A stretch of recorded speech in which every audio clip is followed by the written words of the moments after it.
ਪੰਚਮ ਪਾਤਸ਼ਾਹ ਸ੍ਰੀ ਗੁਰੂ ਅਰਜਨ ਦੇਵ ਜੀ ਅਤੇ ਮਾਤਾ ਗੰਗਾ ਜੀ ਦੇ ਵਿਆਹ ਦੇ 16 ਵਰਿਆਂ ਤੱਕ ਕੋਈ ਸੰਤਾਨ ਨਾ ਹੋਈ, ਪਰ ਇਸ ਤੋਂ ਬਾਅਦ ਵੀ ਗੁਰੂ ਜੀ ਹਮੇਸ਼ਾ ਅਕਾਲ ਪੁਰਖ ਦਾ ਸਿਮਰਨ ਕਰਦਿਆਂ ਮਾਤਾ ਜੀ ਨੂੰ ਭਾਣੇ ਵਿੱਚ ਰਹਿਣ ਦਾ ਉਪਦੇਸ਼ ਦਿੰਦੇ ਤੇ ਮਾਤਾ ਜੀ ਵੀ ਬੜੇ ਸਬਰ ਵਿੱਚ ਰਹਿੰਦੇ ਸਨ।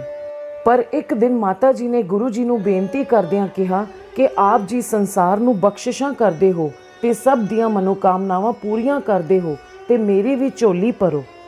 ਤਦ ਗੁਰੂ ਜੀ ਨੇ ਮਾਤਾ ਜੀ ਨੂੰ ਬਾਬਾ ਬੁੱਢਾ ਜੀ ਪਾਸ ਜਾਣ ਲਈ ਕਿਹਾ ਤੇ ਸਮਝਾਇਆ ਕਿ ਬਾਬਾ ਜੀ ਸ੍ਰੀ ਗੁਰੂ ਨਾਨਕ ਪਾਤਸ਼ਾਹ ਜੀ ਦੇ ਵਰਸਾਏ ਤੇ ਪੁੱਜੇ ਹੋਏ ਗੁਰਸਿੱਖ ਹਨ। ਅਜਿਹੇ ਭਗਤਾਂ ਦਾ ਕਿਹਾ ਵਾਹਿਗੁਰੂ ਜੀ ਵੀ ਨਹੀਂ ਮੋੜਦੇ। ਜੇ ਉਹ ਵਰ ਬਖਸ਼ਣ ਤਾਂ ਤੁਹਾਡੀ ਮੁਰਾਦ ਪੂਰੀ ਹੋ ਜਾਵੇਗੀ। ਉਸ ਵੇਲੇ ਗੁਰੂ ਕੀ ਭੀੜ ਰਹਿੰਦਿਆਂ ਹੋਇਆ ਬਾਬਾ ਬੁੱਢਾ ਜੀ ਗੁਰੂ ਘਰ ਦੀ ਸੇਵਾ ਕਰਦੇ, ਸਿੱਖੀ ਦਾ ਪ੍ਰਚਾਰ ਕਰਦੇ ਤੇ ਸੰਗਤਾਂ ਨੂੰ ਨਾਮ ਬਾਣੀ ਦ੍ਰਿੜ ਕਰਾਉਂਦੇ ਸਨ। ਸ੍ਰੀ ਗੁਰੂ ਅਰਜਨ ਦੇਵ ਜੀ ਦੀ ਆਗਿਆ ਅਨੁਸਾਰ ਮਾਤਾ ਗੰਗਾ ਜੀ ਸ਼ਰਧਾ ਪੂਰਵਕ ਮਿੱਸੇ ਪ੍ਰਸ਼ਾਦੇ, ਗੰਡੇ, ਦਹੀਂ, ਮੱਖਣ ਤੇ ਲੱਸੀ ਲੈ ਕੇ ਬਾਬਾ ਬੁੱਢਾ ਜੀ ਪਾਸ ਗਏ ਤੇ ਪ੍ਰਸ਼ਾਦ ਛਕਦੇ ਹੋਏ ਬਾਬਾ ਜੀ ਨੇ ਗੰਡੇ ਪਾਉਂਦੇ ਹੋਏ ਮਾਤਾ ਜੀ ਨੂੰ ਵਰ ਦਿੱਤਾ ਕਿ ਆਪ ਜੀ ਦੇ ਘਰ ਅਜਿਹਾ ਬਲੀ ਪੁੱਤਰ ਜਨਮ ਲਵੇਗਾ ਜਿਹੜਾ ਦੁਸ਼ਟਾਂ ਤੇ ਪਾਪੀਆਂ ਦੇ ਸਿਰ ਇਉਂ ਹੀ ਭੰਨੇਗਾ ਜਿਵੇਂ ਅਸੀਂ ਗੰਡੇ ਭੰਨਦੇ ਹਾਂ। 9 ਜੂਨ 1595 ਈਸਵੀ ਨੂੰ ਬਾਬਾ ਬੁੱਢਾ ਜੀ ਦਾ ਦਿੱਤਾ ਵਰ ਪੂਰਾ ਹੋਇਆ ਤੇ ਅਕਾਲ ਪੁਰਖ ਦੀ ਕਿਰਪਾ ਨਾਲ ਸ੍ਰੀ ਗੁਰੂ ਅਰਜਨ ਦੇਵ ਜੀ ਅਤੇ ਮਾਤਾ ਗੰਗਾ ਜੀ ਦੇ ਗ੍ਰਹਿ ਵਿਖੇ ਗੁਰੂ ਕੀ ਵਡਾਲੀ ਅੰਮ੍ਰਿਤਸਰ ਵਿੱਚ ਸ੍ਰੀ ਗੁਰੂ ਹਰਗੋਬਿੰਦ ਸਾਹਿਬ ਜੀ ਨੇ ਅਵਤਾਰ ਧਾਰਿਆ। ਬਾਲਕ ਹਰਗੋਬਿੰਦ ਜੀ ਨੂੰ ਮਾਰ ਮੁਕਾਉਣ ਲਈ ਤਾਏ ਪ੍ਰਿਥੀ ਚੰਦ ਨੇ ਕਈ ਵਾਰ ਕੀਤੇ। ਪਹਿਲਾਂ ਦਾਈ ਦੇ ਥਣਾ ਤੇ ਜ਼ਹਿਰ ਲਾ ਕੇ ਉਹ ਜ਼ਹਿਰ ਵਾਲਾ ਦੁੱਧ ਪਿਆਉਣ ਦੀ ਕੋਸ਼ਿਸ਼ ਕੀਤੀ ਗਈ। ਦੂਜੀ ਵਾਰ ਖਿਡਾਵੇ ਨੂੰ ਦਹੀਂ ਵਿੱਚ ਜ਼ਹਿਰ ਪਾ ਕੇ ਬਾਲਕ ਹਰਗੋਬਿੰਦ ਜੀ ਨੂੰ ਖਵਾਉਣ ਦੀ ਕੋਸ਼ਿਸ਼ ਕੀਤੀ ਗਈ।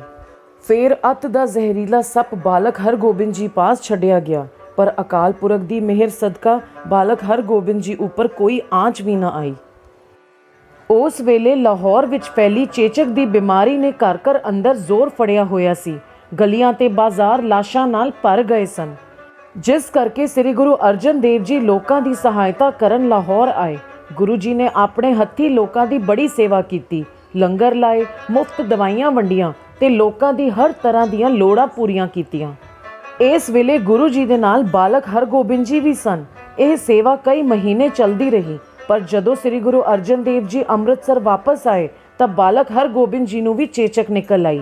ਕਈ ਵਹਿਮੀ ਲੋਕਾਂ ਨੇ ਚੇਚਕ ਨੂੰ ਮਾਤਾ ਕਹਿੰਦੇ ਹੋਏ ਗੁਰੂ ਜੀ ਨੂੰ ਸੀਤਲਾ ਮਾਤਾ ਦੇ ਮੰਦਰ ਜਾਣ ਵਾਸਤੇ ਕਿਹਾ ਤੇ ਕਈ ਕਰਮ ਕਾਂਡ ਦੱਸੇ, ਪਰ ਗੁਰੂ ਜੀ ਨੇ ਉਹਨਾਂ ਨੂੰ ਸਮਝਾਇਆ ਕਿ ਇਹ ਕੋਈ ਮਾਤਾ ਜਾਂ ਦੇਵੀ ਨਹੀਂ, ਇਹ ਇੱਕ ਬਿਮਾਰੀ ਹੈ ਜਿਸ ਦਾ ਇਲਾਜ ਕਰਨਾ ਚਾਹੀਦਾ ਹੈ।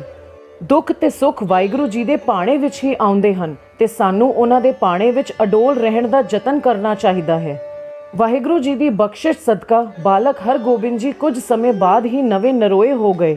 ਇਸ ਬਾਬਤ ਸ੍ਰੀ ਗੁਰੂ ਅਰਜਨ ਦੇਵ ਜੀ ਨੇ ਅਕਾਲ ਪੁਰਖ ਦੇ ਸ਼ੁਕਰਾਨੇ ਵਿੱਚ ਅਤੇ ਸੀਤਲਾ ਦੇ ਖੰਡਨ ਬਾਰੇ ਕਈ ਸ਼ਬਦ ਵੀ ਉਚਾਰੇ ਜੋ ਸ੍ਰੀ ਗੁਰੂ ਗ੍ਰੰਥ ਸਾਹਿਬ ਜੀ ਵਿੱਚ ਦਰਜ ਹਨ।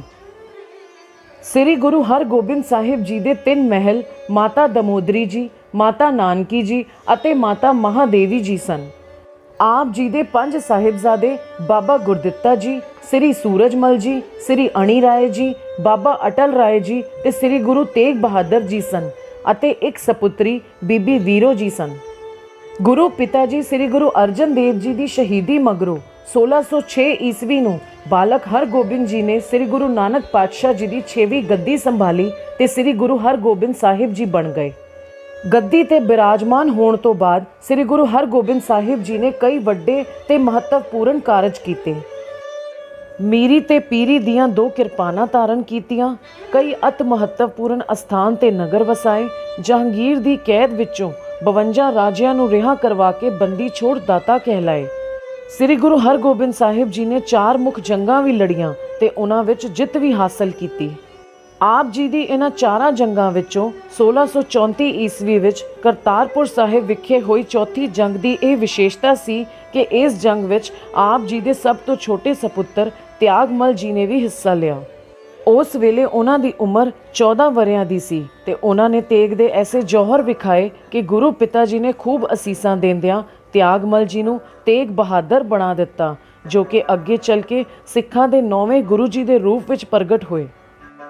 ਸ੍ਰੀ ਗੁਰੂ ਹਰਗੋਬਿੰਦ ਸਾਹਿਬ ਜੀ ਜੰਗਾਂ ਉਪਰੰਤ ਕੀਰਤਪੁਰ ਸਾਹਿਬ ਹੀ ਜਾ ਟਿਕੇ ਤੇ ਸਿੱਖੀ ਨੂੰ ਸੰਗਠਿਤ ਕਰਨ ਵਿੱਚ ਜੁਟੇ ਰਹੇ।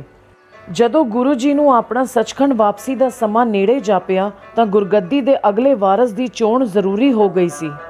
ਆਪ ਜੀ ਦੇ 5 ਸਪੁੱਤਰਾਂ ਵਿੱਚੋਂ 3 ਸਪੁੱਤਰ ਬਾਬਾ ਗੁਰਦਿੱਤਾ ਜੀ, ਬਾਬਾ ਅਟਲ ਰਾਏ ਜੀ ਤੇ ਸ੍ਰੀ ਅਣੀ ਰਾਏ ਜੀ ਪਹਿਲਾਂ ਹੀ ਗੁਰਪੁਰੀ ਨੂੰ ਸਿਧਾਰ ਚੁੱਕੇ ਸਨ। ਬਾਕੀ ਦੋਹਾਂ ਸਪੁੱਤਰਾਂ ਵਿੱਚੋਂ ਬਾਬਾ ਸੂਰਜਮਲ ਜੀ ਦਾ ਝੁਕਾਅ ਦੁਨੀਆਦਾਰੀ ਵੱਲ ਜ਼ਿਆਦਾ ਸੀ ਤੇ ਸ੍ਰੀ ਗੁਰੂ ਤੇਗ ਬਹਾਦਰ ਜੀ ਤਿਆਗੀ ਸੰਤ ਸੁਭਾਅ ਦੇ ਸਨ। ਅਜੇ ਸਮੇਂ ਦੀ ਮੰਗ ਹੋਰ ਸੀ। ਗੁਰੂ ਜੀ ਦੇ ਵੱਡੇ ਸਾਹਿਬਜ਼ਾਦੇ ਬਾਬਾ ਗੁਰਦਿੱਤਾ ਜੀ ਦੇ 2 ਸਪੁੱਤਰ ਸਨ, ਧੀਰਮਲ ਤੇ ਸ੍ਰੀ ਹਰ ਰਾਏ ਜੀ। ਧੀਰਮਲ ਗੁਰੂ ਘਰ ਦਾ ਵਿਰੋਧੀ ਤੇ ਨਿੰਦਕ ਸੀ। ਉਸ ਦੇ ਮੁਕਾਬਲੇ ਸ੍ਰੀ ਹਰ ਰਾਏ ਜੀ ਯੋਗਤਾ, ਬਾਣੀ ਅਭਿਆਸ ਅਤੇ ਗੁਰਮਤ ਮਰਿਆਦਾ ਵਿੱਚ ਪਰਪੱਕ ਹੋਣ ਕਰਕੇ ਗੁਰਿਆਈ ਦੀ ਜ਼ਿੰਮੇਵਾਰੀਆਂ ਨਿਭਾਉਣ ਦੇ ਹਰ ਤਰ੍ਹਾਂ ਲਾਇਕ ਸਨ।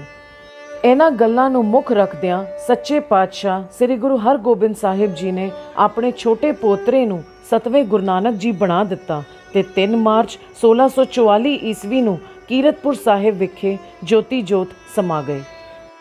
ਪਰਉਪਕਾਰੀ ਯੋਧੇ, ਬੰਦੀ ਛੋੜ ਦਾਤਾ, ਮੀਰੀ ਪੀਰੀ ਦੇ ਮਾਲਕ 6ਵੇਂ ਪਾਤਸ਼ਾਹ ਸ੍ਰੀ ਗੁਰੂ ਹਰਗੋਬਿੰਦ ਸਾਹਿਬ ਜੀ ਦੇ ਪ੍ਰਕਾਸ਼ ਪੁਰਬ ਦੀਆਂ ਆਪ ਸਾਰਿਆਂ ਨੂੰ ਬੇਅੰਤ ਵਧਾਈਆਂ।